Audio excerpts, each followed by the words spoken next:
Donc bonjour à tous. Nous allons introduire la dernière conférence de la journée. Donc on a le plaisir d'avoir trois collègues de l'Académie de Créteil qui vont venir nous parler de numérique en EPS autour du scénario pédagogique enrichi. Alors au niveau des intervenants, nous avons Éric Dauphas. Bonjour. Nous avons Sébastien Lacroix. Bonjour. Et Johan Thomas-Bauer. Donc le thème va l'objet de la conférence va être sur les plus-values et les limites du numérique en EPS, du point de vue des apprentissages, du point de vue de l'enseignement, et aussi quelle place accorder au numérique dans la leçon d'EPS. Donc pour ça, les collègues vont s'appuyer sur des exemples de pratiques très concrets, mais aussi apporter un éclairage théorique sur le numérique en EPS et tenter de faire la relation entre les deux, qui n'est pas toujours évidente à faire. Donc je vous souhaite une bonne conférence, et encore merci d'être là. Merci à vous. Merci. Alors bonjour à tous. Avant de commencer, nous tenions nécessairement à remercier la DAN, le Canopé et l'Académie pour l'Académie de Dijon pour leur invitation à laquelle nous sommes ravis de répondre. Également pour la mise en lumière sur toute cette journée de l'EPS qui a vu pas mal de choses, que ce soit au travers du gymnase ou au travers de la première conférence notamment de ce matin, une belle mise en lumière pour notre discipline. Donc on est ravis de pouvoir y contribuer en vous parlant donc aujourd'hui de scénarios pédagogiques enrichis par le numérique en EPS. Et on va commencer par vous expliquer un petit peu notre positionnement. Alors on est avant tout enseignant d'EPS, ce qui veut dire que notre préoccupation première reste la mise en activité et la dépense énergétique de nos élèves, et que le numérique va être un outil, comme d'autres, au service de l'enseignement et de l'apprentissage. Pour nous, il sera un artefact, pour reprendre la définition de Norman, c'est-à-dire une ressource artificielle qui va permettre de traiter, de conserver une information et qui va être au service au maximum de l'apprentissage. On va essayer de se centrer surtout là-dessus. On est par ailleurs membre du GRED EPS, qui est un groupe de réflexion et d'expérimentation autour du numérique, donc le GREDEPS de l'Académie de Créteil. Et dans ce sens, on va essayer de s'inscrire dans une perspective dite de recherche-action. L'idée étant d'essayer, avec évidemment beaucoup de prudence et d'humilité, d'avoir une démarche hypothético-déductive consistant à partir de postulats scientifiques, d'un étayage scientifique, et de voir au niveau de l'impact sur le terrain, au niveau des apprentissages, ce qui va se passer au niveau. Donc on va essayer de questionner les sciences de l'éducation et la pédagogie. De la même façon, on va avoir également une approche dite inductive, c'est-à-dire qu'on va s'appuyer au maximum sur ce que l'on fait sur le terrain au quotidien avec nos élèves dans des contextes assez différents, que ce soit avec des étudiants, avec des collégiens ou des lycéens. On va essayer de re-questionner en retour donc, ces théories de l'apprentissage. Pour nous, le rôle et la place du numérique dans la leçon d'EPS, moderne, c'est à la fois des plus-values et aussi des limites. Des plus-values au niveau de l'apprentissage et de l'enseignement, on va essayer de le démontrer, et des limites qui ont d'ailleurs déjà été évoquées un petit peu ce matin sur la première conférence, notamment sur le temps moteur. On sera toujours vigilant à ne pas impacter négativement ce temps moteur qui nous tient à cœur. Des limites également au niveau d'une dérive techniciste potentielle, dans le sens où grâce au numérique, on va pouvoir voir des choses qu'on ne pourrait pas forcément voir à l'œil nu, et l'une des dérives pourrait alors être de s'attarder sur des choses qui n'ont pas forcément sens pour l'élève à ce moment-là de son apprentissage. On sera également vigilant à la surcharge informationnelle, également évoquée sur la première conférence de ce matin, puisqu'on va pouvoir donner énormément d'informations aux élèves, et tout l'enjeu pour eux et pour nous va être de trier, de sélectionner, de hiérarchiser cette information. En ce sens, on est sensible à deux modèles que vous connaissez peut-être. Le modèle SAMR, qui est le premier que vous avez sur votre gauche, de Pointe-et-Dura, qui nous parle de substitution, d'augmentation, de modification et de redéfinition. Donc on va voir que le numérique parfois peut simplement se substituer, alors simplement ce n'est pas un jugement de valeur, bien loin de là, mais se substituer à ce qu'on pourrait faire sans le numérique, jusqu'à un moment où on redéfinit complètement la façon d'enseigner et d'apprendre. Donc c'est l'étape de redéfinition. On est également très sensible au modèle sur la droite de Thierry Karsanti, un chercheur canadien, le modèle ASPID. On ne va pas le détailler ici, on pourra y revenir si vous le souhaitez en fin de conférence si nécessaire. Ce modèle nous intéresse pour une chose, c'est pour la détérioration, le D de détérioration, qui prend place tout au long de ces étapes ou de ces strates que l'on va essayer de vous faire vivre de manière concrète. Notre idée, c'est ici de vous présenter une scénarisation de l'intervention, parce qu'on part du postulat que c'est par la mise en œuvre de scénarios pédagogiques que le numérique va révéler son plein potentiel.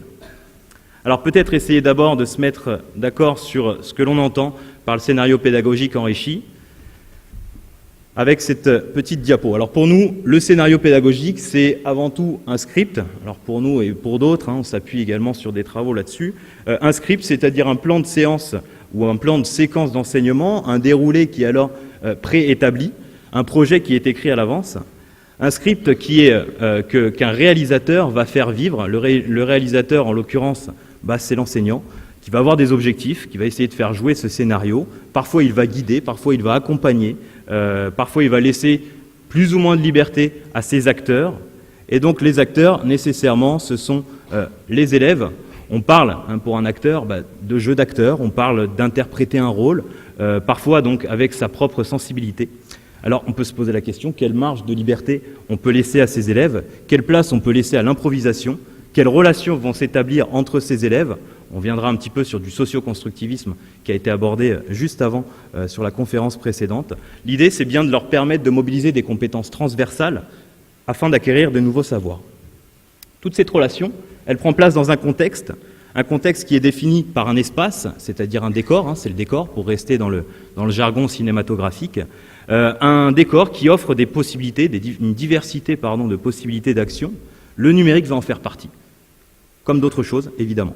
C'est aussi un temps, et donc le scénario, pour nous, s'inscrit soit dans une situation d'apprentissage évolutive, soit dans une leçon, soit dans une séquence d'enseignement. Alors, du numérique en EPS, ça questionne pour beaucoup. Alors ici, face à nous, on a pas mal d'étudiants, on a pas mal de collègues, on le sait, mais quand on parle de numérique en salle des profs ou avec même des formateurs d'autres disciplines, la relation, elle n'est pas forcément directe. En s'appuyant sur le triangle pédagogique plus tout neuf de Jean Housset en 89, et en caricaturant un petit peu ce que peut être l'EPS dans l'inconscient collectif, dirons-nous, l'EPS, au niveau du savoir, c'est pour les plus anciens la gymnastique traditionnelle du début du XXe siècle, des méthodes militaires. Les étudiants au concours voient bien, je pense, de quoi on parle. C'est pour d'autres le sport qui était enseigné et dispensé dans les années 60, basé sur le triptyque athlétisme, gymnastique, natation, ou du grimpé de corde. Vous savez, ces choses qui évoquent encore beaucoup de choses auprès de collègues parfois. En tout cas, donc, c'est un savoir qui évolue jusqu'au début des années 80, où on commence à didactiser le savoir. On parlera alors d'activités physiques, sportives et artistiques. L'enseignant, pour le caricaturer à peine, c'est un enseignant qui ordonne, c'est un enseignant qui entraîne des sportifs. Je parle encore une fois là dans l'inconscient collectif. Pour beaucoup, c'est un prof en tout cas qui est centré sur des qualités physiques de ses élèves. Et les élèves, justement, ce sont des élèves qui reproduisent des gestes, qui développent des capacités avant tout physiques, la vitesse, l'adresse, la résistance, la force, la varf, ça évoque peut-être des choses pour certains d'entre vous. Ce sont en tout cas des élèves qui courent, qui transpirent, et pareil, sans caricaturer, c'est des chasubles qui sentent mauvais, c'est parfois du foot sous la pluie, ou de l'endurance, où l'élève transpire. Alors on va essayer de vous présenter une EPS 2.0. Toujours autour de ce triptyque, le savoir ici, ce seront des activités physiques, sportives et artistiques, évidemment, qui seront au service d'une contribution à l'éducation, à la santé, à la sécurité, à la responsabilité, à l'autonomie. Pour reprendre maintenant des textes, ce sont les textes de 96 qui parlaient de ça, les textes de collège de 96. C'est un enseignant qui guide, qui accompagne et qui enquête. C'est le plan qu'on va adopter dans notre présentation. Et c'est un élève qui se questionne, qui réfléchit, qui communique. L'idée étant de former ce fameux citoyen cultivé, lucide, autonome, physiquement et culturellement éduqué. À tous ces niveaux-là, le numérique va être une ressource de poids, et voyons-le déjà avec quelques images.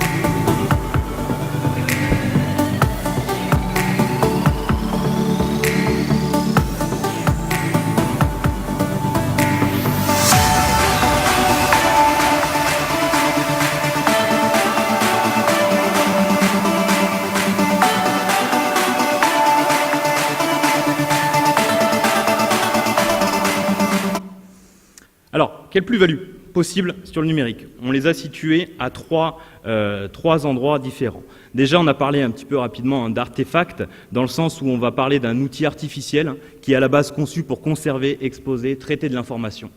On vous renvoie à la définition de Norman en 93. Pour l'enseignant, ça peut être des applications de gestion d'appels qui font bien plus que ça. D'ailleurs, ça a été utilisé un petit peu dans le gymnase ce matin pour ceux qui y sont passés, enfin toute la journée pour ceux qui y sont passés. Des applications d'appel qui peuvent également permettre d'évaluer, de suivre au quotidien l'évolution de nos élèves, des tableurs Excel qui peuvent nous permettre de calculer évidemment des moyennes, des vitesses, etc. C'est pour l'élève, par exemple, des tableaux noirs interactifs, plutôt que d'aller schématiser sur un tableau, prendre des schémas qui ne sont pas toujours très parlants, on va pouvoir s'appuyer sur des applications qui vont offrir une information plus précise et plus riche. D'autres applications qui peuvent permettre d'analyser des ratios, des pourcentages. On va y venir de manière très concrète.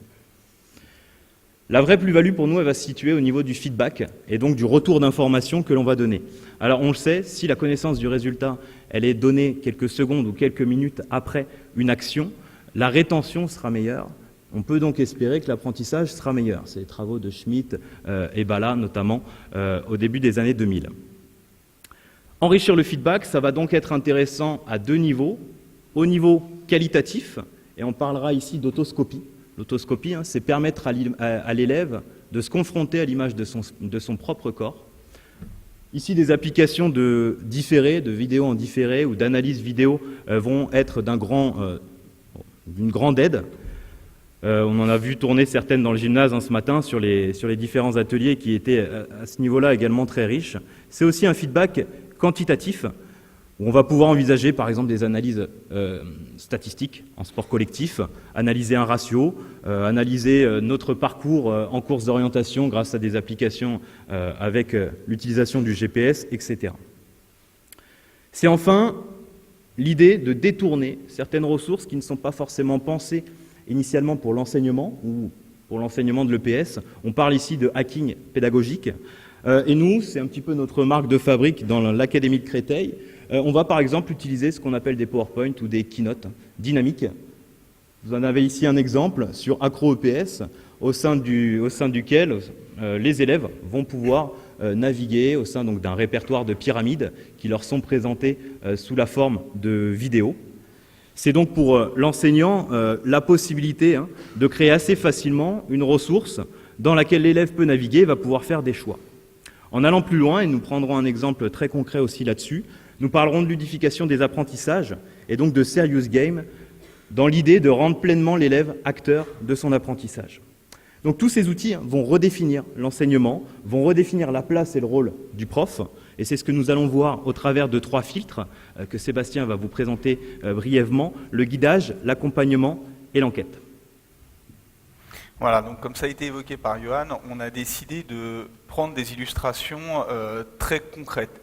On va traverser différents champs d'apprentissage et on a décidé de faire reposer cet exposé, ces illustrations, sur les travaux de Carole Sève, donc, qui a travaillé entre autres sur le suivi des élèves et qui a établi qu'il y avait 3 grandes formes d'intervention qui étaient le guidage, l'accompagnement et l'enquête. Et nous allons essayer justement, au travers de plusieurs exemples dans chacune de ces parties, de vous montrer comment le numérique contribue à ça. Ce ne sera pas forcément l'élément indispensable, mais vous verrez qu'il y a une réelle plus-value, on essaiera de vous montrer qu'il y a une réelle plus-value à l'utiliser. Alors, pour commencer, on va avoir le guidage. Donc le guidage, il va falloir qu'on arrive à le définir précisément. Donc guider quelqu'un, c'est au niveau éducatif, ce qu'on va attendre, c'est d'avoir des observateurs éclairés, c'est-à-dire donner des repères aux élèves, des éléments pour leur permettre d'analyser l'action. On doit leur donner des critères. Ils ne sont pas profs de PS et c'est vrai qu'on a des fois cet écueil de mettre les élèves, de dire tiens, regarde la vidéo, mais qu'est-ce que je regarde dans la vidéo ? Sur quoi je dois focaliser mon attention. Et finalement, le fait d'avoir des critères bien particuliers, qu'on fait souvent, on le fait de manière naturelle, et c'est des choses qui vont arriver à recentrer l'élève sur ce qui est important. Ubaldi parle de fil rouge, le fait d'arriver à donner des fils rouges. Et on va voir que les fils rouges, ils peuvent être à la fois quantitatifs et qualitatifs. L'autre chose qui va nous intéresser, c'est que l'élève puisse mesurer par ce guidage l'écart entre les attentes, que ce soit celle de l'enseignant ou celle des programmes, et la production qu'il réalise. il va mesurer finalement le travail qui lui reste à accomplir, mais il va aussi mesurer ce qu'il a déjà accompli. Parce que c'est important, on parlait tout à l'heure avec Marcel Lebrun de la notion de plaisir, mesurer tous les progrès qu'on a faits, c'est quelque chose qui va renforcer l'estime de soi. Et enfin, ce qui nous paraît aussi primordial, c'est de mesurer l'écart entre ce qu'on fait et ce qu'on pense faire. Parce qu'on a cette vision très subjective de notre action. Et on va voir que dans certaines activités comme le tennis de table, quand on est dans une action avec une forte pression temporelle, il est très complexe d'arriver à avoir une bonne vision de ce qu'on a fait. Donc, afin de pouvoir donner un exemple concret pour le guidage, on va s'atteler à l'activité vitesse relais. Donc, je passe la main à Eric. Donc, pour illustrer la définition donc, de Sébastien sur le guidage, nous allons illustrer autour d'un scénario pédagogique en vitesse relais. Nous allons partir donc d'une situation de référence qui va permettre à l'élève de mesurer les progrès accomplis durant la séance. Ici, les outils numériques vont nous permettre d'avoir des indicateurs précis et immédiats. Donc, comme disait Sébastien, on va mesurer l'écart à l'attendu. Tout cela va nous permettre de proposer en tant qu'enseignant après des situations d'apprentissage adaptées et de guider ainsi l'élève dans la construction de la compétence attendue.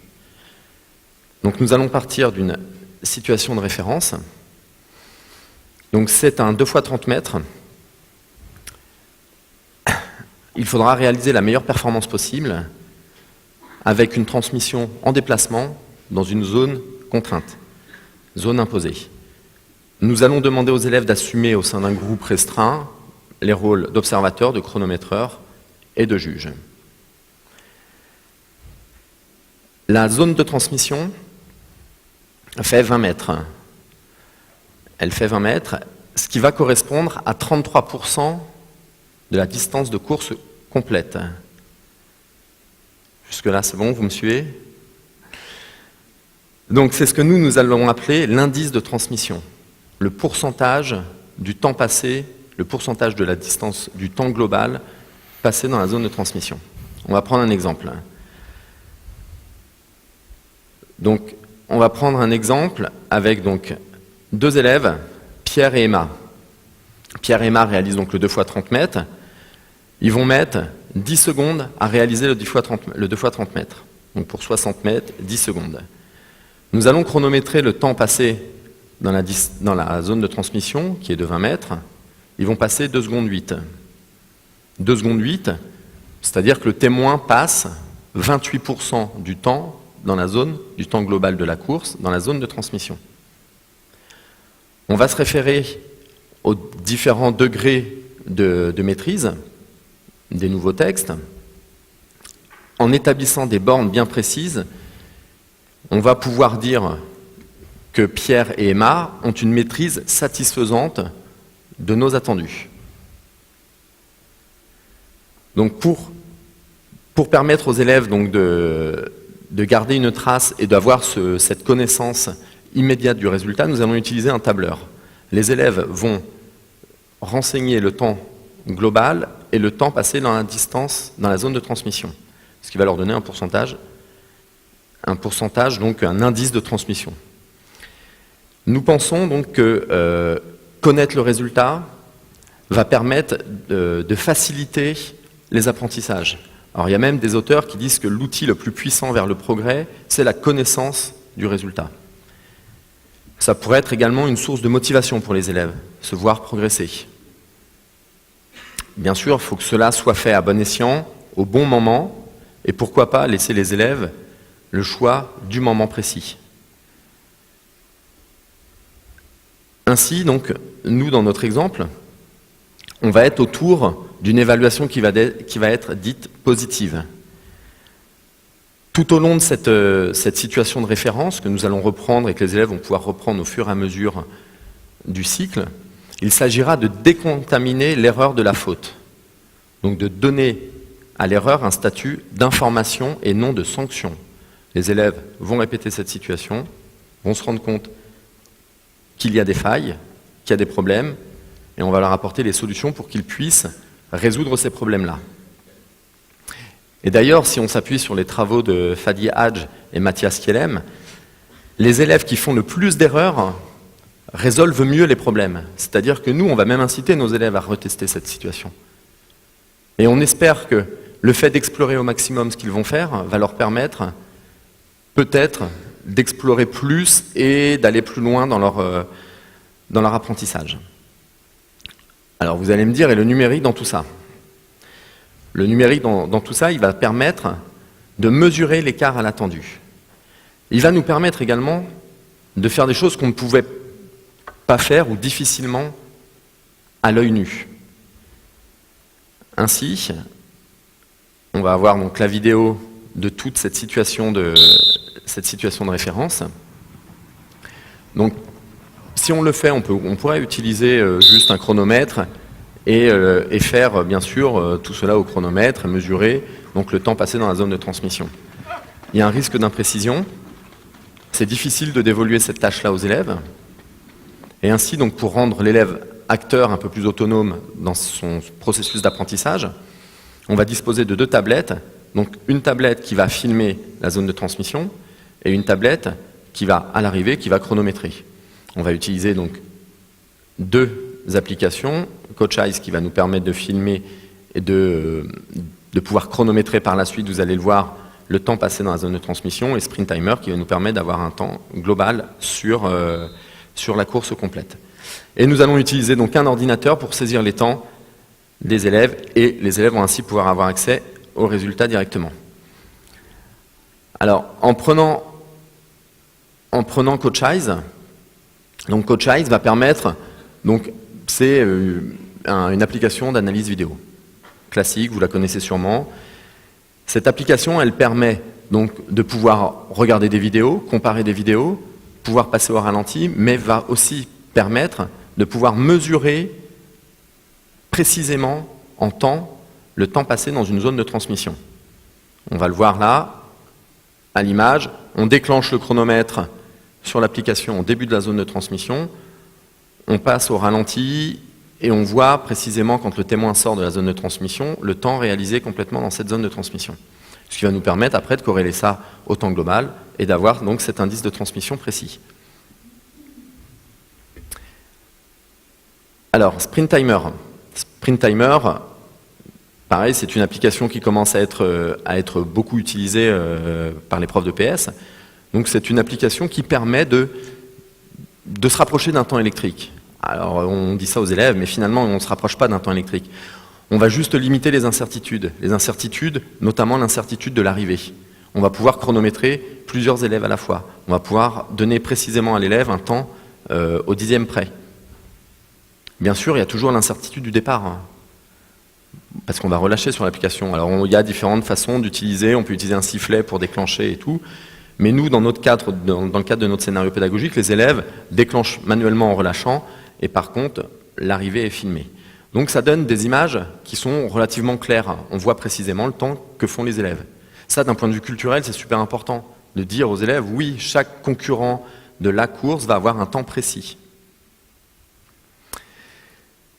Donc maintenant, une fois qu'on a comparé l'écart à l'attendu, c'est-à-dire qu'on a dit à l'élève, tu as un indice de transmission de temps. Mais l'enseignant là-dedans, l'enseignant, il va proposer, il va guider les élèves dans des situations d'apprentissage pour lui permettre de réduire l'écart à la compétence attendue. Donc on va pouvoir proposer aux élèves, en fonction de différents critères, en fonction des besoins des élèves, précisément des situations dans lesquelles on utilisera le numérique. On est bien dans le cadre d'un scénario pédagogique, enrichi par le numérique.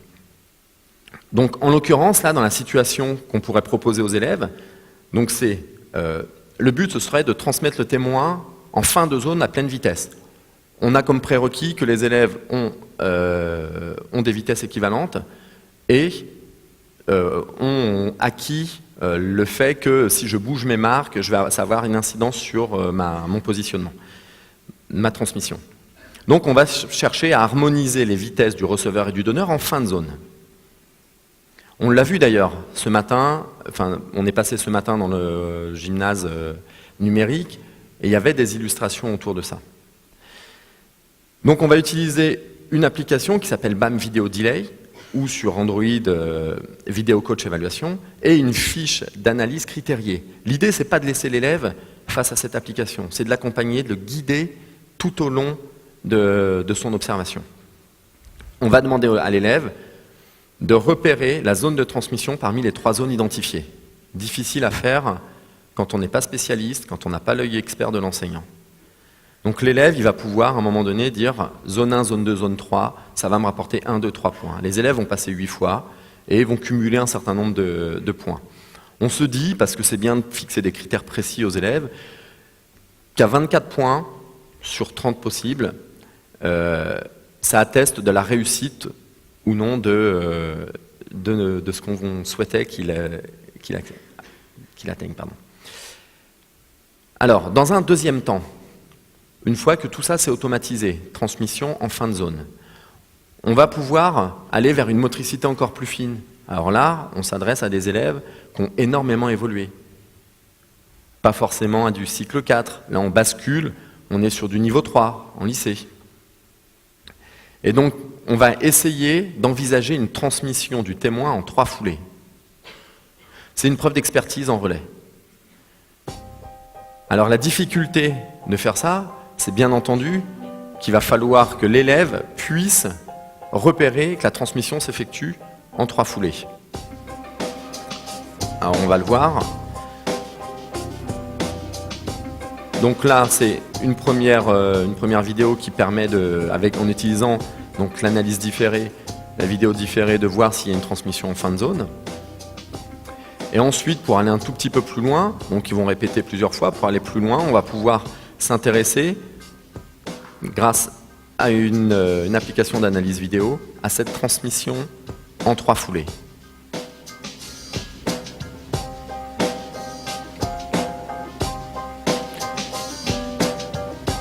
Donc bien entendu, comme le disait Johan, il faut que ça soit prévu par l'enseignant, c'est pas voir quelque chose qui n'a pas d'intérêt.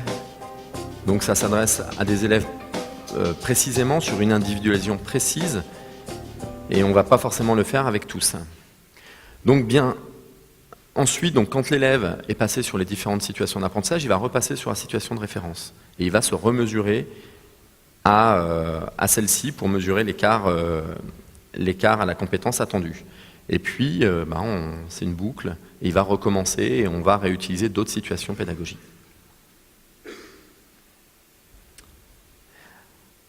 Alors, dans le deuxième, dans le suivi et la régulation des apprentissages, il y a une deuxième partie qui s'appelle l'accompagnement. Donc il y a eu le guidage et l'accompagnement. Alors on pourrait partir d'une citation d'Antonio Machado. Alors je vais vous le faire en espagnol. C'est caminante no hay camino, se hace camino al andar. Donc marcheur, il n'y a pas de chemin, le chemin se fait en marchant. Donc l'accompagnement, que définit Carole Sève, vise à ce que les élèves deviennent acteurs de leur formation, en les aidant à s'interroger sur leurs pratiques et à déterminer eux-mêmes leur propre cheminement d'apprentissage. Donc il va y avoir des cheminements d'apprentissage différents, en choisissant des objets d'apprentissage qui vont être également différents.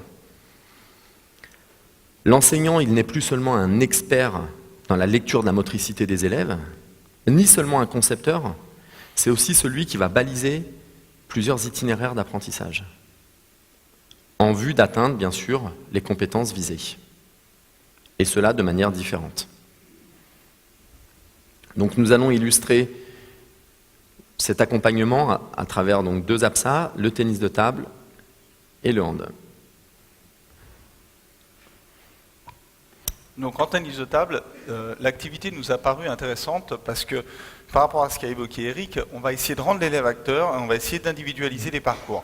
C'est-à-dire sortir un petit peu, non pas qu'elle ne soit pas recevable, mais sortir un petit peu de cette notion d'un thème de séance. On garde le même thème de séance pour tout le monde et après on va individualiser ce thème. On va essayer de voir si justement, dans l'accompagnement, par rapport avec le numérique, on peut fonctionner différemment. Alors le tennis de table nous a semblé intéressant, Tout simplement parce que c'est une activité qui a cette spécificité d'avoir une forte pression temporelle, on en parlait tout à l'heure. C'est-à-dire que le joueur va être dans l'instant. Et ça rend finalement une analyse sur le moment assez difficile. La deuxième chose, c'est que souvent en tennis de table, on demande aux élèves de connaître leurs points forts et leurs points faibles, ainsi que ceux de leur adversaire.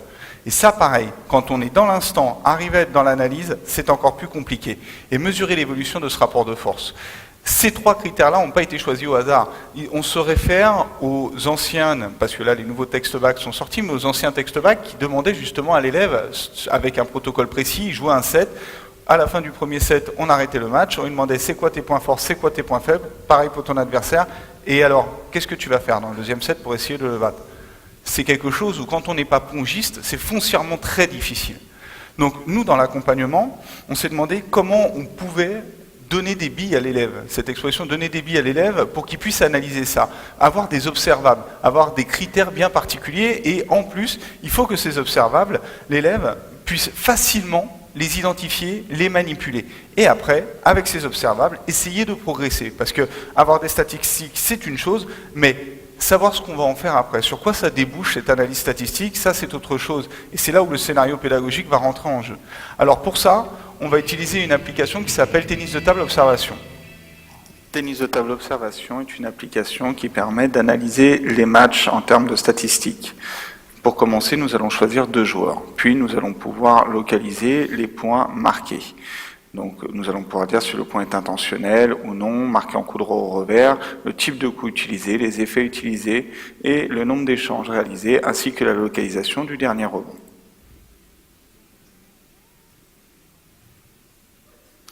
À tout moment du match, les élèves pourront consulter les statistiques pour ainsi pouvoir identifier leurs points forts et leurs points faibles, ainsi que ceux de leur adversaire. Afin de rendre les statistiques plus lisibles, ils seront présentés sous forme de camembert ou bien en détail pour avoir aussi des données quantitatives.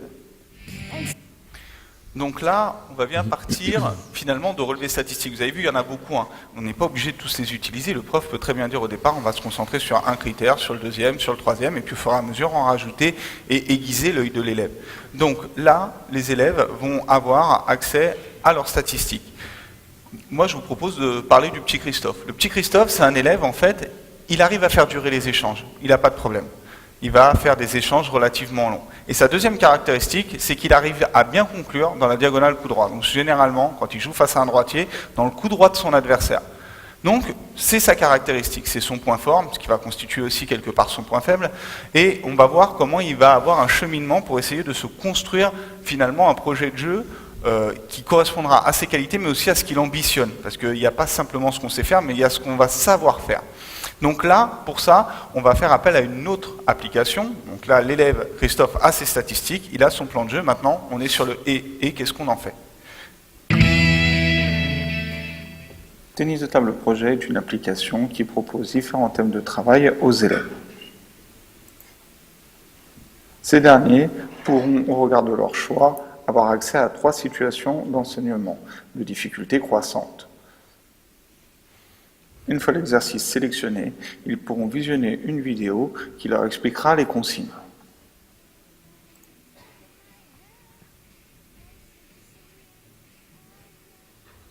Parallèlement à la vidéo, ils pourront avoir accès aux consignes, à la stratégie qu'ils devront appliquer et aux modalités d'organisation du match.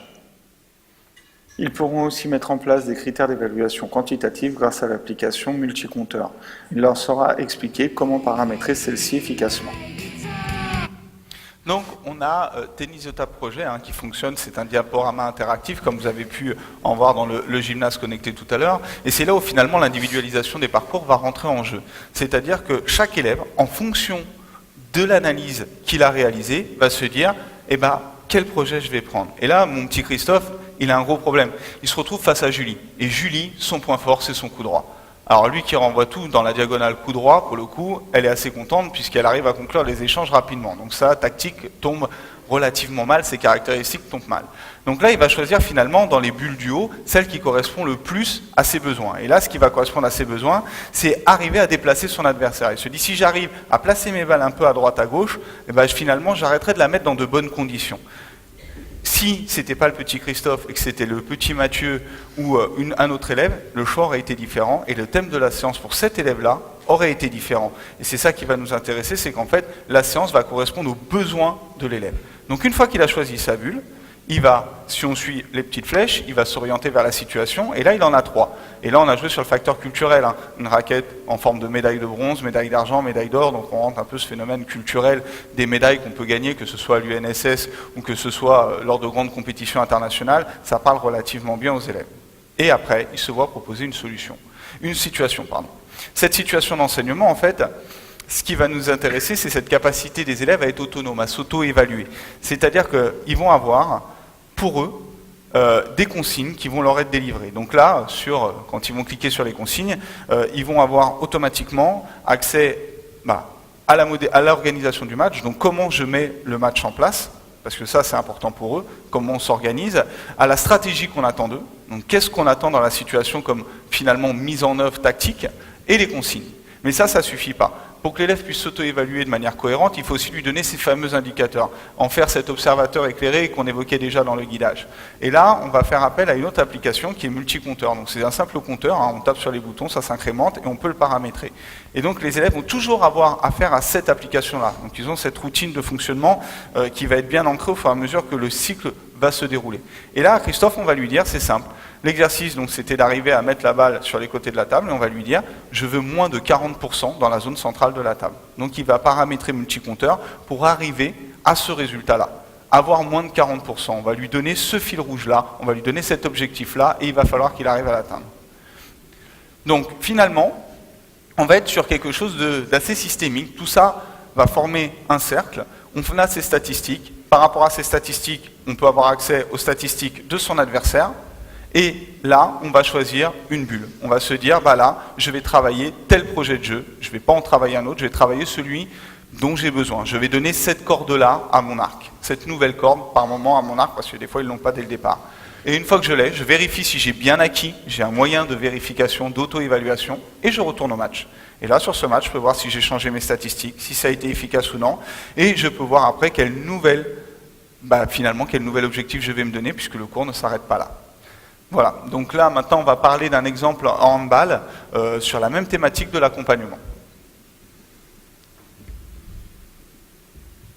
Alors, pour rester donc sur cette idée d'accompagnement, alors évidemment dans ce qu'on vous présente, hein, il faut bien percevoir ça comme une progression, une progressivité aussi au niveau des élèves, hein, puisqu'il y a nécessairement des habitudes à créer chez eux, que ce soit dans la manipulation de l'outil ou dans le mode d'entrée pédagogique et didactique que l'on peut adopter. C'est évidemment pas du jour au lendemain que toutes ces choses-là se mettent en place, mais on va commencer par des compteurs simples qui permettent d'arriver progressivement à dévoluer, on en parlera après, à dévoluer plus de responsabilités aux élèves. Donc en restant dans cette idée d'accompagnement, on va parler un petit peu de handball et on va parler de serious game, donc cette ludification des apprentissages, hein, qui consiste en fait à transposer les mécanismes du jeu dans un domaine non ludique pour essayer de permettre aux élèves de résoudre des problèmes. Les serious games en fait combinent une intention sérieuse avec des ressorts ludiques et on va voir quels sont les impacts positifs que l'on peut espérer, avec encore une fois beaucoup de prudence, mais que l'on peut espérer chez nos élèves. Le premier, il est clairement sur la motivation, sur l'aspect motivationnel. Pour ça, je me référerai à une définition qui vous parle peut-être, celle de Valran et Thiel, qui définissent la motivation comme les forces internes et ou externes qui produisent le déclenchement, la direction, l'intensité et la persistance du comportement. C'est Introduction à la psychologie de la motivation, c'est 90, si je ne dis pas de bêtises. Alors, on va voir qu'au niveau du déclenchement, on va espérer avec cette entrée pédagogique faciliter la mise en activité de l'élève, qu'au niveau de la direction du comportement, on va essayer de les diriger vers les compétences qui sont attendues en fin de cycle, en partant d'outils qui font aussi sens pour eux. Clairement, les outils numériques font partie de leur culture, de la culture de ces générations Y ou Z dont on parle également. On va surtout essayer de permettre le maintien de cette intensité et donc de la quantité de ressources, qu'elles soient cognitives ou physiques, dans la situation, et de générer la persistance du comportement en essayant de faire en sorte que cet investissement se maintienne dans le temps, afin de leur permettre de répéter et donc nécessairement de stabiliser des comportements, puisque la répétition est une condition, vous le savez, j'imagine, nécessaire aux apprentissages. On a également donc un élève, cette volonté de rendre l'élève pleinement acteur. Donc un élève qui va faire des choix, comme Sébastien a pu déjà en parler en tennis de table, qui prend des décisions, qui va valider des hypothèses, qui va mettre en œuvre également la situation de travail avec ses camarades. C'est un élève qui va devoir, dans cette situation, acquérir des pouvoirs. On va en parler juste après. On est également sensible à la théorie de l'autodétermination, également évoquée d'ailleurs ce matin, qui, selon Deci et Ryan, consiste à dire que plus l'élève se sent libre de faire des choix, plus grand sera son investissement. On caricature un petit peu, mais c'est cette idée-là qui nous guide. On s'attarde également, et vous l'avez compris, ça fait partie de ce qui fait sens pour nous, sur le retour d'informations et donc sur l'idée que pour rendre l'élève acteur, il s'agit de lui permettre de s'autoréguler. Et donc là, on va l'outiller, à la fois au niveau d'un feedback qualitatif sur de la vidéo ou d'un feedback quantitatif sur des statistiques. On va s'appuyer sur cette ressource qui s'appelle En2PS, qui est un PowerPoint ou un Keynote dynamique, et au sein duquel donc, les élèves vont être amenés à jouer des matchs amicaux entre différentes équipes qui ont une signification culturelle au passage. L'OM Vitrolles est championne d'Europe il y a maintenant quelques temps, mais était championne d'Europe. Ils peuvent rencontrer différentes équipes, le Paris Saint-Germain, etc., jouer une compétition qui est en fait un prétexte pour mettre en place cette situation de référence avec des consignes particulières. Et donc il s'agira pour eux d'acquérir des pouvoirs personnifiés par des joueurs de handball de haut niveau de l'équipe de France. Ici, vous en avez une illustration avec Lucas Ballot. Ils ont une petite vidéo de 30 secondes qui leur permet de voir un petit peu qui est le joueur, quelles sont ses caractéristiques fortes. Concernant ce joueur, c'est un joueur assez spectaculaire, efficace sur la montée de balle, sur la contre-attaque. Et donc, ils ont une situation de travail qui correspond à l'acquisition de ce pouvoir-là. Et il s'agira pour eux de mettre en œuvre cette situation de travail pour valider le pouvoir de Lucas Ballot.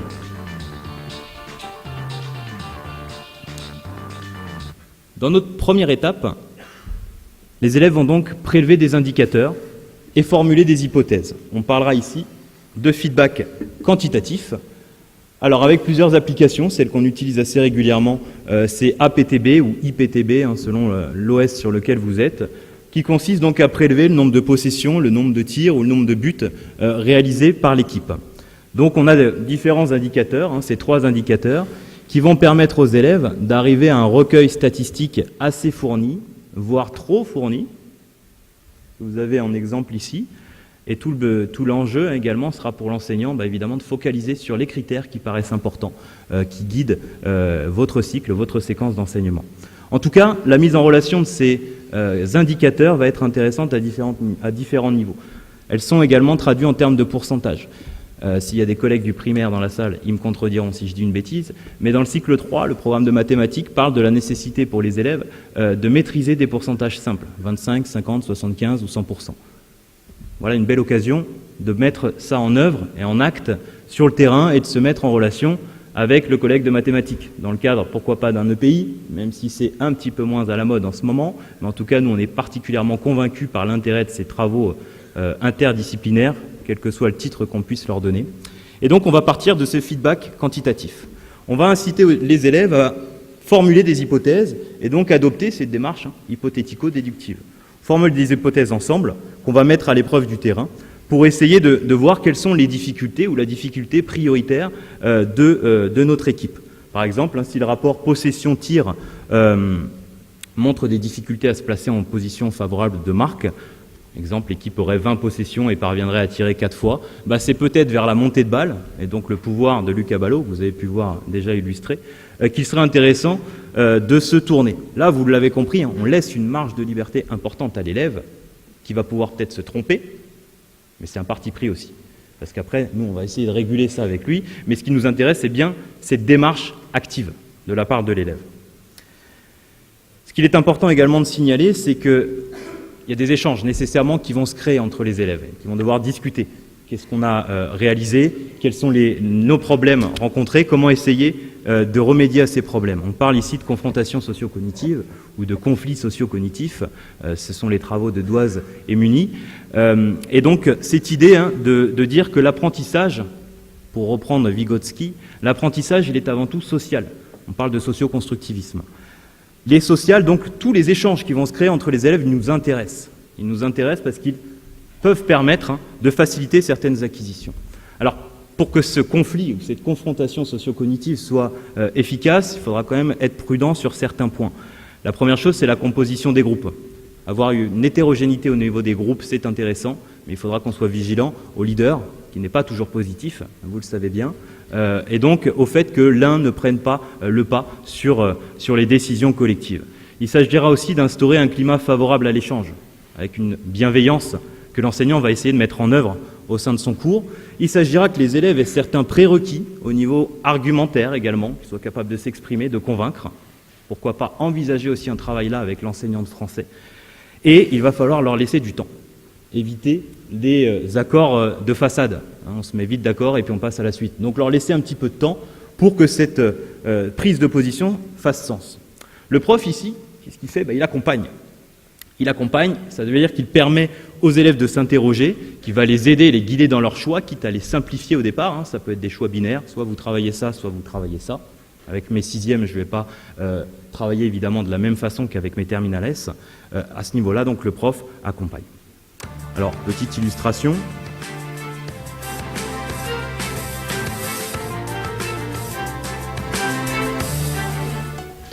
On est sur une forme de pratique ici de hand à 4, donc un travail dans la largeur du terrain avec une zone à 4 mètres et des buts gonflables. Forme de pratique particulièrement intéressante et on ne peut que vous inviter à vous questionner là-dessus si vous avez des cycles de handball et pas uniquement des cycles avec des élèves de 6e, de cycle 3. Ça peut être intéressant même jusqu'à un haut niveau de pratique. Les élèves donc établissent le constat, en discutent ensemble et vont prendre des décisions.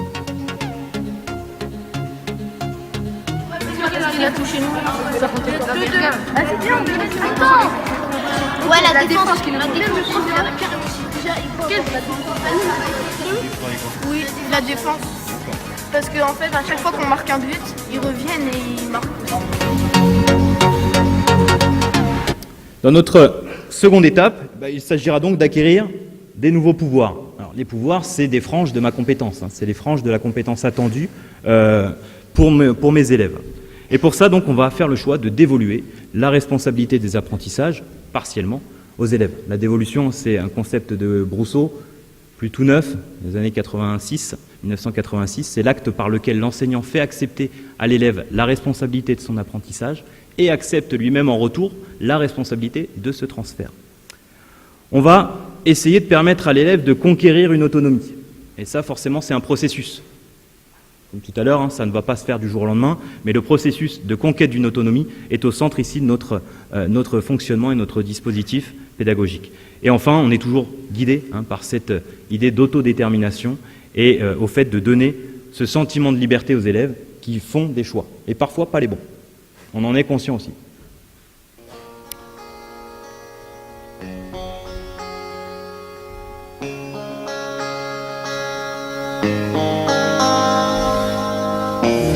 Dans cette situation, le joueur 1 bleu défend sur la première moitié de terrain, le joueur 2 bleu sur la seconde moitié de terrain et le joueur 3 bleu est gardien de but. Les joueurs 1 rouge et 2 rouges vont donc devoir monter la balle jusqu'à la surface de but adverse afin de marquer en position favorable, c'est-à-dire entre les deux.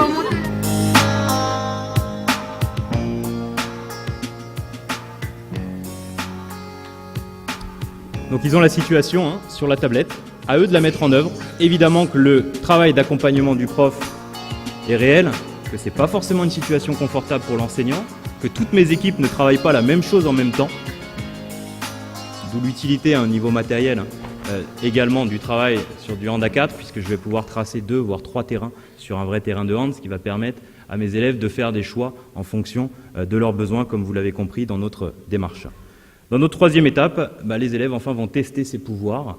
Les tester, ça veut dire qu'ils vont essayer de valider ou d'infirmer également les hypothèses qu'ils ont pu émettre pour voir et mesurer leur progrès en revenant vers la situation de référence qui est soit notre compétition, notre situation de référence, soit des matchs amicaux, qui sont nos matchs à thème. On veillera à une chose, on en a déjà parlé un petit peu tout à l'heure avec Eric, c'est au statut de l'erreur.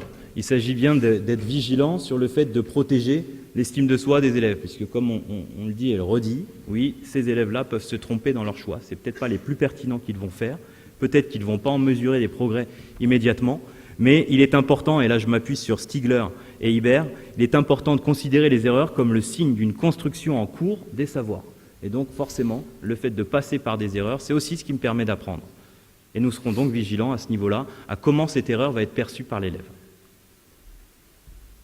Dans notre troisième partie, et donc pour prolonger cette démarche d'accompagnement, on va s'intéresser à l'enquête, pour reprendre la classification de Carol Sève, et nous allons voir comment permettre à l'élève de conquérir justement cette autonomie, et surtout ce que cela implique dans la posture et le rôle de l'enseignant.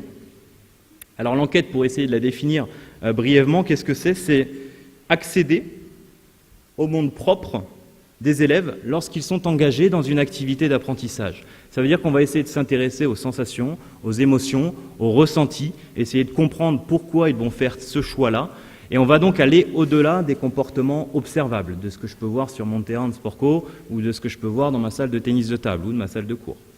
On va essayer de comprendre donc les choix sous-jacents.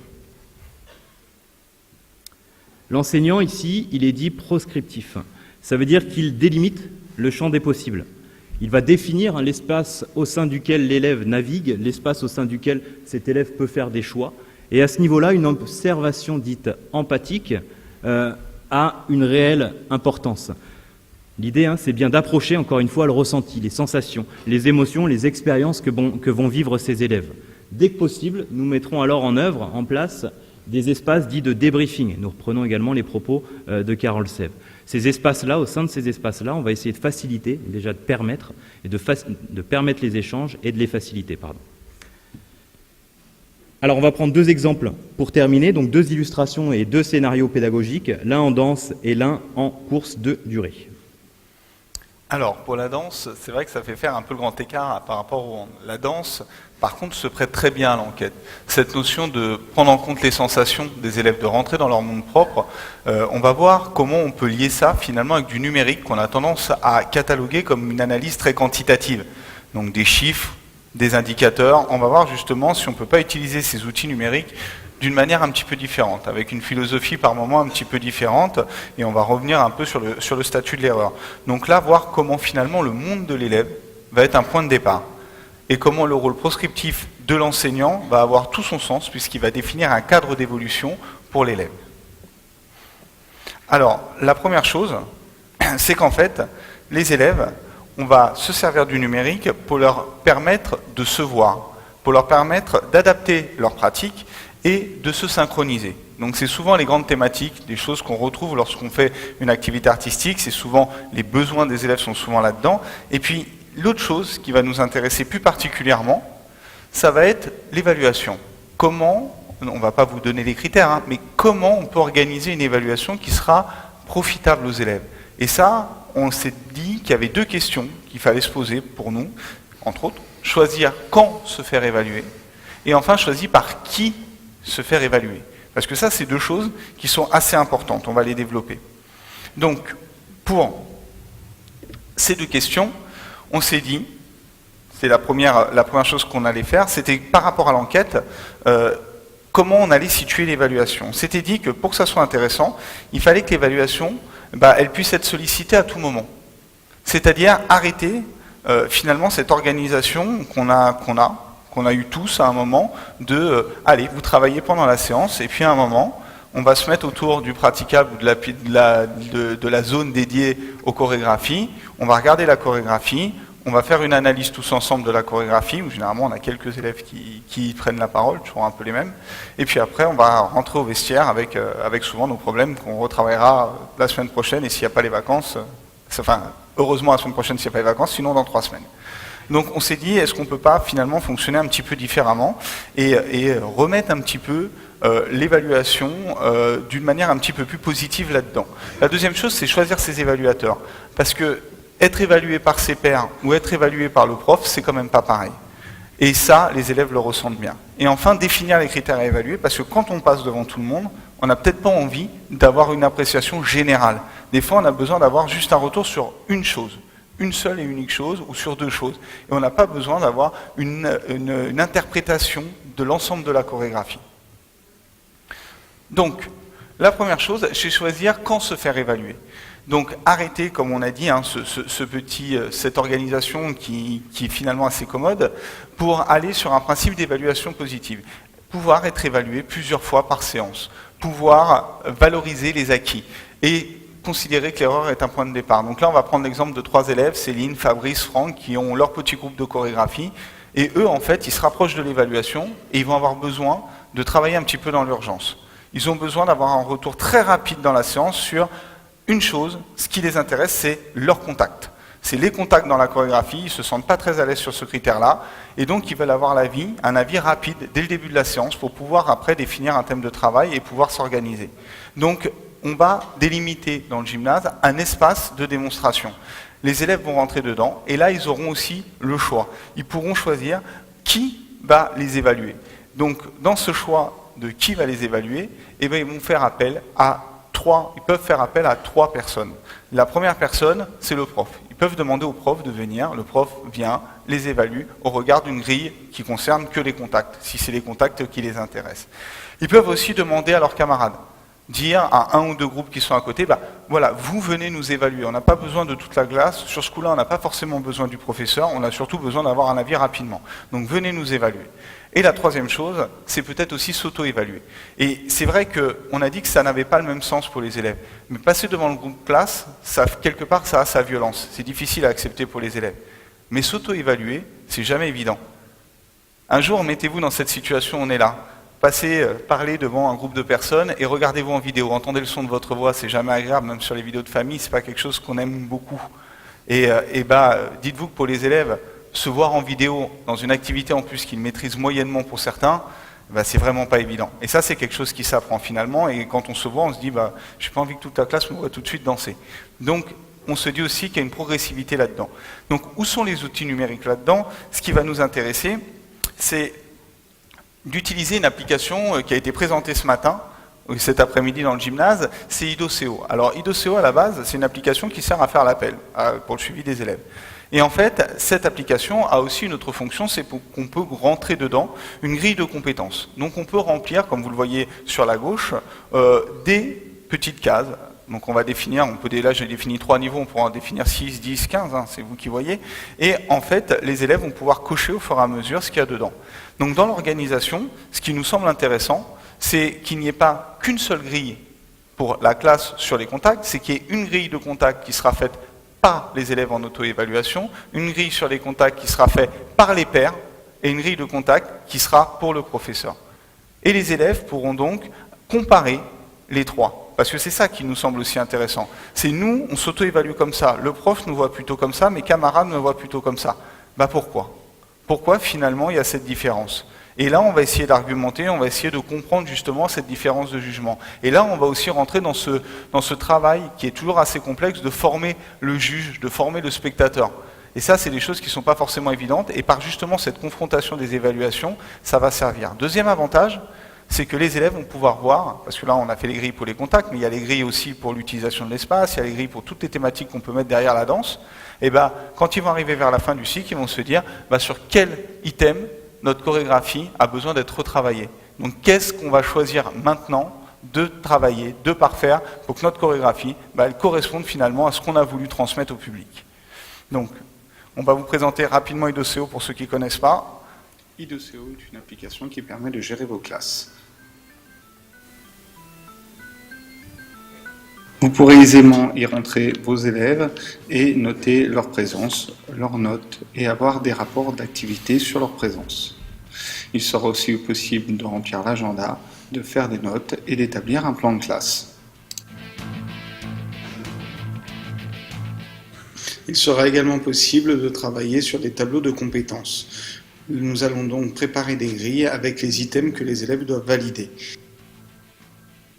Ils pourront alors cocher les compétences validées par leurs camarades et assurer un suivi de leur progression.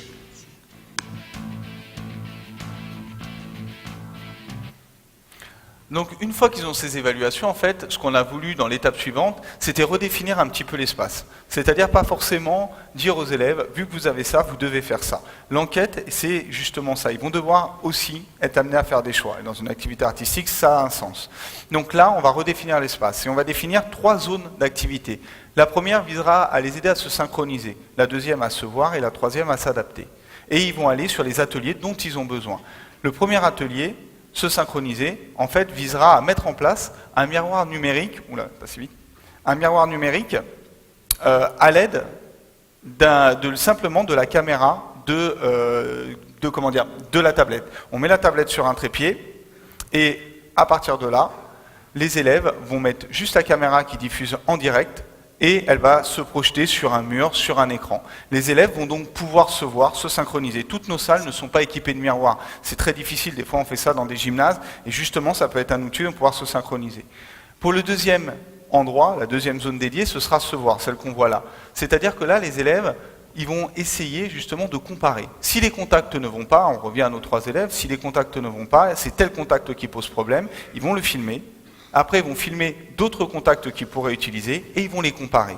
Ils vont regarder, ils vont voir ce qui, pour eux, est le plus signifiant par rapport à leur chorégraphie. Et enfin, ils vont adapter. Adapter à quoi? Adapter la musique, par exemple. Là, on va être sur du matériel, des enceintes Bluetooth.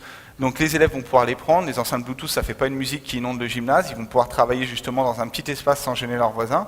Et là, le but, c'est de choisir peut-être la bonne musique, celle qui correspondra bien à la chorégraphie, bien au message qu'on veut transmettre. Et donc, on va donner du sens à la chorégraphie, simplement parce qu'on va aussi choisir la bonne musique par rapport à nos actions motrices. Alors, maintenant, nous allons donc, dans la continuité, nous intéresser à un scénario pédagogique en course en durée. Donc, dans un premier temps, qu'est-ce que la course en durée? Alors, vous savez sûrement, c'est donc savoir courir, savoir s'entraîner pour l'entretien et le développement de soi. L'élève va donc avoir accès à des connaissances sur l'entraînement, sur le développement de soi, ce qui va lui permettre d'analyser des sensations donc liées à l'activité physique. Et il va devoir faire le lien entre l'analyse des ressentis et des mesures objectives. La vitesse et, dans notre cas, la fréquence cardiaque. Donc l'élève n'est plus seulement un exécutant, il devient un acteur de la construction des objectifs et des leçons. Donc l'intérêt est porté sur les moyens mis en œuvre pour l'élève pour atteindre un objectif qui s'est lui-même fixé. Alors, les textes officiels nous disent qu'il va falloir que l'élève identifie, produise sur soi des effets différés liés à un mobile personnel, qu'il prévoit, qu'il réalise une séquence de course en utilisant différents paramètres, durée, intensité, temps de récupération, répétition, etc. Donc il va bien y avoir de la conception, donc l'élève va devoir concevoir, produire, analyser un ensemble d'efforts de course à pied en modulant les allures, durée et récupération en fonction de son propre niveau, de son état de forme, et on va le voir que c'est important pour plus tard, et d'un mobile choisi. Alors comment le numérique peut-il être un levier dans le cadre de la course en durée? On va fonctionner en 3 étapes. La première étape, c'est qu'on va permettre à l'élève d'utiliser un cardiofréquencemètre. Ce cardiofréquencemètre, il va être associé à une grille de ressenti. Dans cette première étape, l'élève il va devoir faire le lien entre des mesures objectives, la fréquence cardiaque, et des mesures, de la subjectivité, par nature, le ressenti. Donc il va s'agir de travailler ici sur le paramètre perceptif de l'habileté motrice, à travers la prise de repère sur soi et en proposant une fiche de suivi de travail en lien avec une fiche de ressenti. Donc nous allons donc construire un agent de soi, donc qui est la relation corps vécu, corps vivant, que définit Pintendre en 2015. Et l'élève, en fait, il va prélever des indices physiologiques sur lui-même, pulsation, essoufflement, main sur les genoux à la fin de la course, et les mettre en lien avec ce qu'il vient de réaliser. Il s'agira qu'il puisse se construire un système interne de pilotage.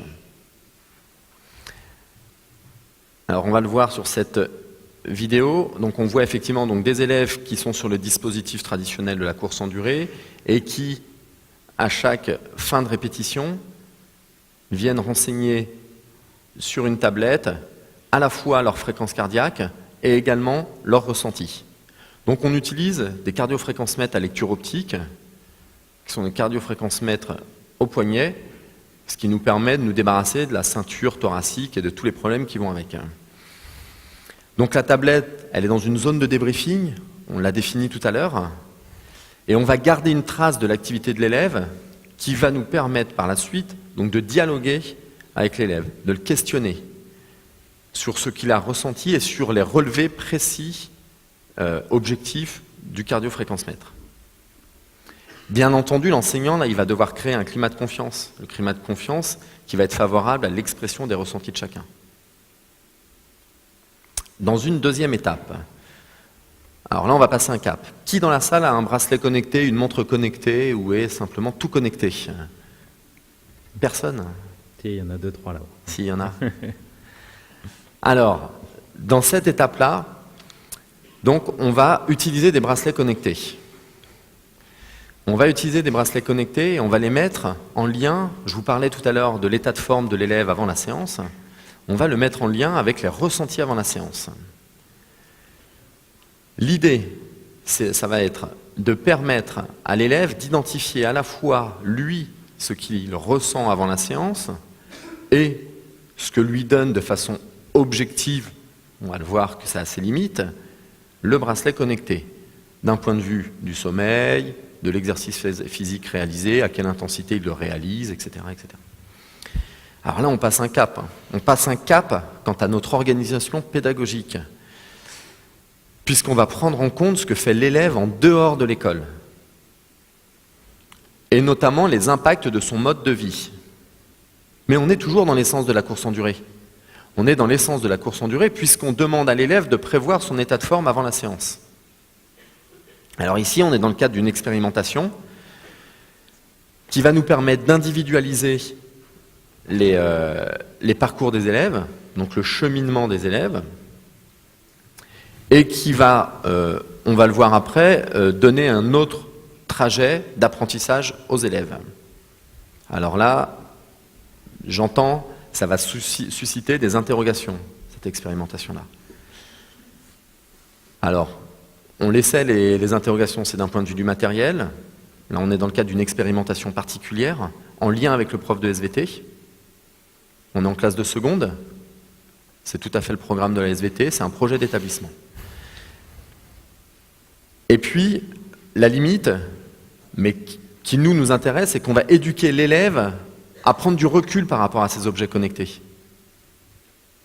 Le matin, vous savez, ceux qui ont des bracelets connectés, ils se lèvent et ils se posent la question, est-ce que j'ai bien dormi cette nuit? Ah oui, j'ai bien dormi, pourtant je suis encore très très fatigué. Donc voilà, c'est que l'élève, à un moment donné, va faire le lien entre son état de forme, son ressenti musculaire, psychologique, cardiovasculaire, et ce que pourrait lui dire le bracelet.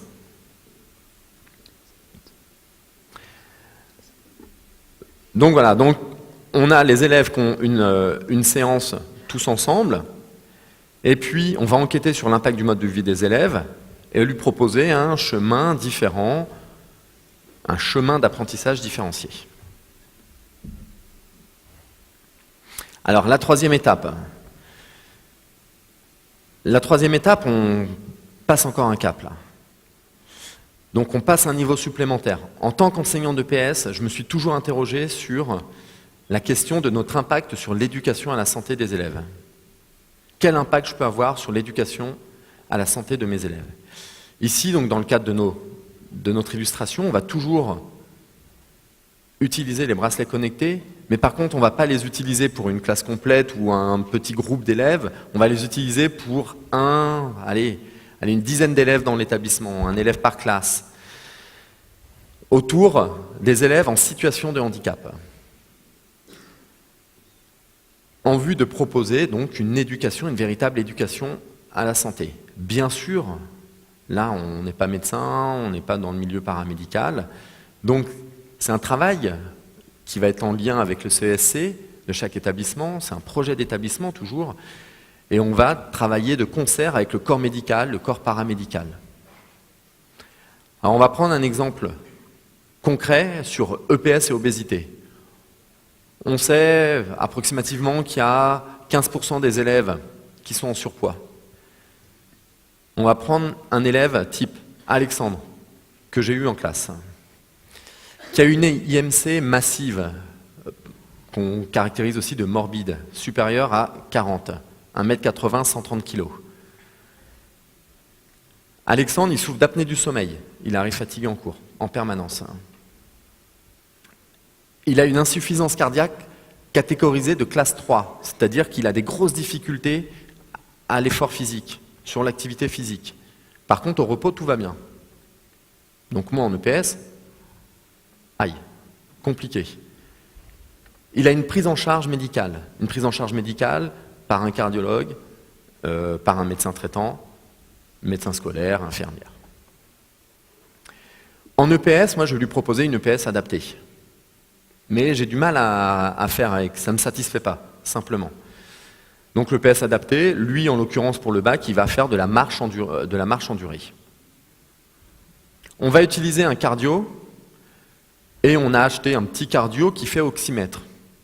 Je pensais que c'était un gadget. Son cardiologue m'a dit, s'il passe sous les 96% de saturation en oxygène, inquiétude.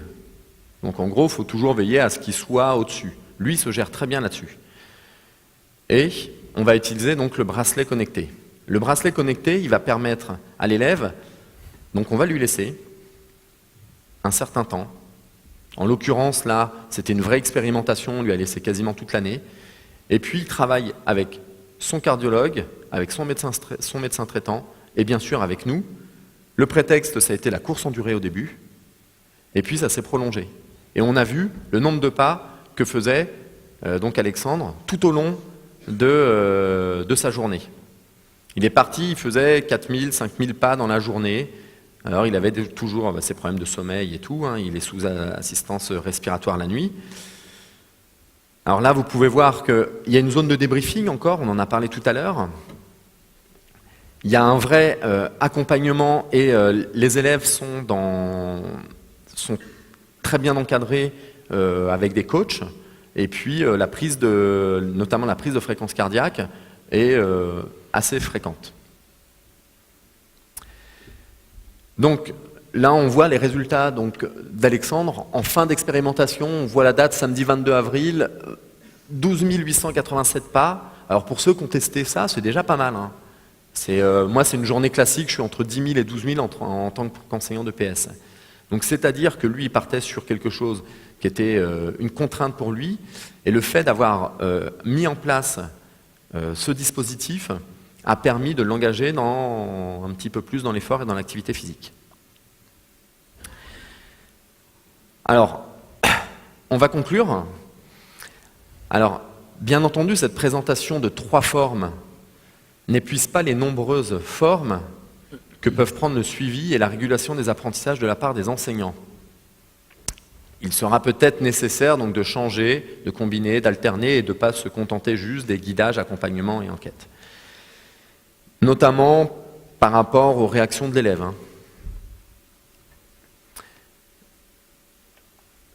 Alors, notre idée, tout au long de cette conférence, c'était de vous montrer qu'on allait asservir le numérique à la fonction pédagogique.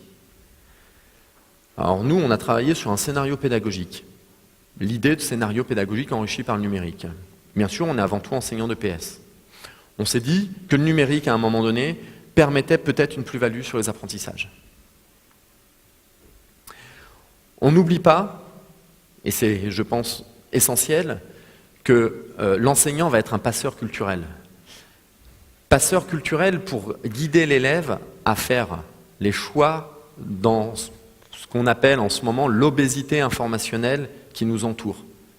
Parce qu'en fait, la fracture numérique, on parlait d'accès autour de cette fracture numérique, d'accès au numérique pour les élèves. Mais en fait, la fracture, elle ne se situe pas là. La fracture, elle se situe sur comment on va prendre en compte le numérique pour s'en servir pour plus tard, ou simplement pour maintenant.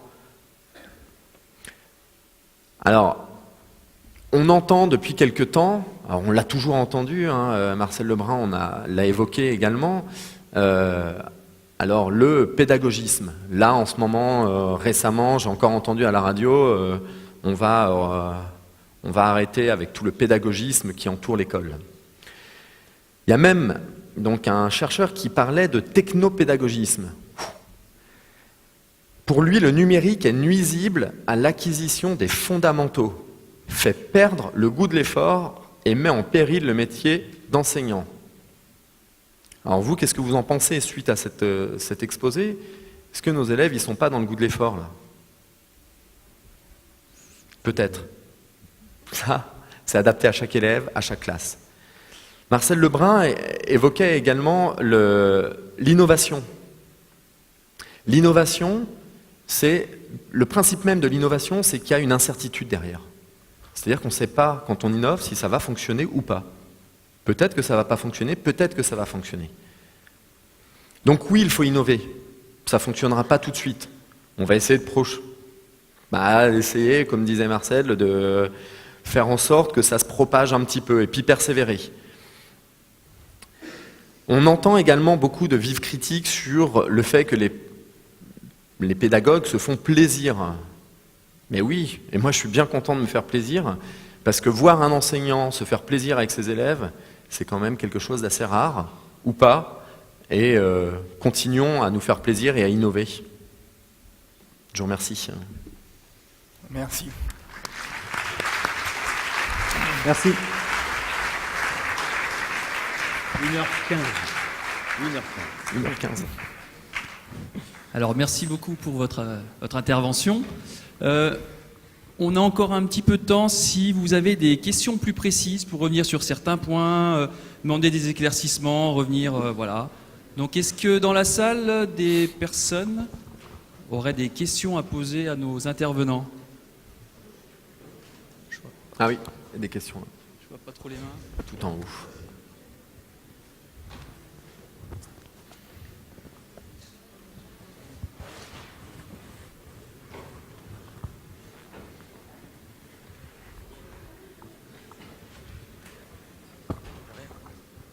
Bonjour. Bonjour. Alors, je voulais vous poser une question. C'était donc depuis le début de la conférence, vous nous parlez de l'utilisation des tablettes et du coup, et ses plus-values. Et du coup, il y a quand même quelques limites à cela, surtout au point de vue de l'engagement moteur, du temps de pratique des élèves. Et du coup, ma question, c'était, est-ce qu'il y a des publics particuliers à qui proposer cet enseignement numérique? Alors, oui, on a commencé par là et en repartant du modèle ASPID, donc qui parle en effet de détérioration, en mentionnant tout de suite que l'une de nos préoccupations, elle était clairement sur l'impact sur le temps moteur. Comme on le disait, notre objectif, ça reste, et encore plus en lycée peut-être quand ils ont plus que 2 heures de PS, on passe quand même de 4 heures en 6e à 2 heures en lycée, ça reste évidemment la dépense énergétique, ça reste qu'un élève prenne du plaisir par la pratique et que l'accompagnement va se faire avec l'outil numérique. Donc oui, on est vigilant à cela et c'est pour cela que dans les différents scénarios qu'on utilise, certes, parfois, il y a un temps d'analyse sur la tablette, mais la plupart du temps, c'est souvent sur des différés, sur des choses qui ne nécessitent pas un temps d'analyse trop important, sur des différés avec lesquels on va cibler sur 2-3 critères prioritaires. On va essayer de limiter ça, de cloisonner ça sur ce qui nous intéresse pour que l'élève prélève l'information pertinente à ce moment-là et que tout de suite, il retourne dans l'action. La boucle action-rétroaction, elle est forcément favorable aux apprentissages. Donc qu'il y ait ce temps de réflexion, c'est nécessaire, mais évidemment que ça reste une de nos vigilances et permanente. Sur le fait, voilà, moi quand je vois un élève qui est 5 minutes sur la tablette en train de choisir une pyramide en acrosport ou 5 minutes à faire de l'analyse vidéo, je me dis là, je rate un truc. Donc ça nous arrive de passer par ces moments-là et on se dit non, là il faut restreindre peut-être les attentes. On vous a montré, vous avez vu des choses qui montrent quand même en puissance, parfois qui vont un petit peu loin. C'est pas demain qu'on va faire ça avec tous nos élèves sans difficulté, mais en partant de critères simples, d'analyses simples, voilà, je pense en tout cas nous on en est convaincus par nos expériences de terrain, que cette réflexion, elle est vraiment au service d'une action plus efficace, voire plus efficiente. Alors, je ne sais pas si on répond à ta question, mais oui, en tout cas, c'est une vraie préoccupation, et ce modèle-là, on vous incite, si vous ne le connaissez pas, à aller y jeter un œil. J'y reviens dessus. Hop, c'est ce modèle ASPID de Thierry Carsanti, c'est celui qui est ici. Cette détérioration donc de la phase d'adoption, c'est-à-dire l'enseignant adopte l'outil parce qu'il se dit voilà, il peut se passer quelque chose, mais cette phase-là, peut-être qu'elle va le mettre en difficulté, ou elle va faire que l'élève perd peut-être un temps moteur, en ce qui nous concerne. On va progressivement aller à la substitution, on remplace ce qu'on fait sans, pour aller sur du progrès, pour aller ensuite, pourquoi pas, sur de l'innovation, mais tout le long de ça, il y a une possibilité de détérioration, qui est sur le temps moteur, qui est sur l'obésité informationnelle dont on parlait, sur la surcharge informationnelle. Donc voilà, nous on a quand même cette vigilance évidemment, et c'est une vraie bonne question parce que c'est des choses qu'il faut, sur lesquelles il s'agit d'être vraiment très prudent, que ce soit dans des copies de concours, où on voit parfois des choses assez ambitieuses, voire irréalisables, ou évidemment avec nos élèves au quotidien. Après, l'autre chose, pour compléter ce que dit Johan, qui est intéressante, c'est que c'est évoqué ce matin dans la première intervention, c'est de les former aussi là-dessus sur l'utilisation des applications. C'est-à-dire qu'on va créer un cursus de formation, il y aura une notion de curriculaire derrière. Les élèves, si on commence à inclure le numérique, moi c'était le cas dans mon établissement au collège, dès la 6e, on faisait des choses assez simples, et finalement on était souvent sur de la substitution ou sur de l'adoption.